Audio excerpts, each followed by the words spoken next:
الفيديو ديال اليوم غيكون على العشوائيه.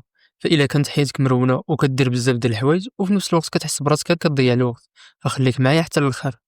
اولا العشوائيه ما كتعنيش انك ما كدير والو، ولكن داكشي اللي كدير كتحس به بدون قيمه وما عارفش النتيجه ديالو. فشنو هما الحوايج اللي كتخلينا نكونوا عشوائيين؟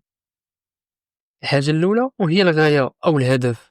اللي ما كتكونش عندنا واحد الرؤيه واضحه للهدف اللي بغينا نوصلوا ليه، فهاد الشيء تيخلينا نديروا شي حوايج اللي ما عندهمش قيمه في حياتنا. ثاني حاجه التخطيط. الا ما كنتيش كترسم واحد الطريق اللي غتخليك توصل للهدف ديالك، فامكانيه انك دير اشياء عشوائيه كتزيد. ولكن عندك دير شي خطه اللي غادي تصعب عليك البدايه. يكفي انك دير خطه سهله ولا غتبقى تخطط في الاخر ما غدير والو، حتى التخطيط ما غتنفعكش. ثالث حاجه وهي المشتتات. واخا يكون عندك هدف وعندك مخطط، فإلا ما كنتيش ملتزم غادي تبعد من الهدف ديالك.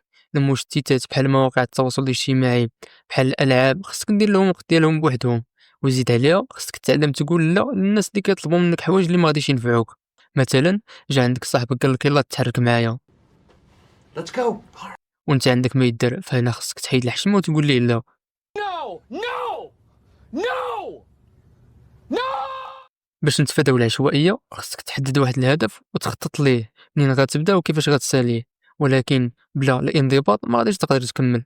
الانضباط هو اللي غيخليك ملتزم بالخطه اللي رسمتي، وهو اللي غيخليك تنوض تخدم تقرا وتريني واخا تكون عيان واخا تكون مريض. الانضباط هو الاهم في هذا الشيء كامل، وفي نفس الوقت هو الصعيب فيهم. Oh my god. Oh my god. It gets easier. Huh? Every day it gets a little easier. Yeah? But you gotta do it every day. That's the hard part. But it does get easier. هادشي اللي قلت يقدر بزاف منكم يكون عارفو، ويقدر يكون فيكم اللي حاول انه يطبقه ولكن ما قدرش. فهنا غندوي علاش صعيب انك تغير وعلاش العقل ما كيقبلش التغيير. فاش كتبغي تغير من حياتك او من العادات اللي ما كينفعوكش، العقل ديالك كيقاومك حيتاش خرجتيه من منطقه الراحه، وهو كيشوف التغيير كخطر بالرغم من ان التغيير كيكون الافضل. داكشي علاش خصك تتعامل مع دماغك بحال شي دري صغير. اولا التغيير ما خصوش يكون كامل من الاول، يعني خصك تبدا معاه شوي بشوي، حيتاش في الاول كتكون الفكره ديال التغيير عباره عن تحفيز ماشي انضباط. لحقاش الانسان ما كيكونش ديما محفز، وهنا فين كاين القلب. خاص العقل ديالنا تولفوا على العادات جديده بواحد الطريقه اللي تخليه ما يحسش بالخطا.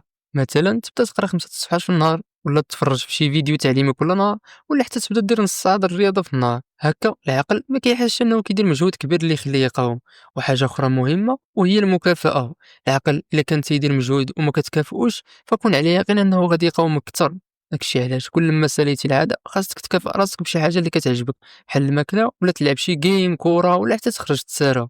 مع الوقت دوك العادات الجداد كيبداو يأثروا على العقل، وفي نفس الوقت كيتخلى على العادات السلبيه اللي كان فيهم.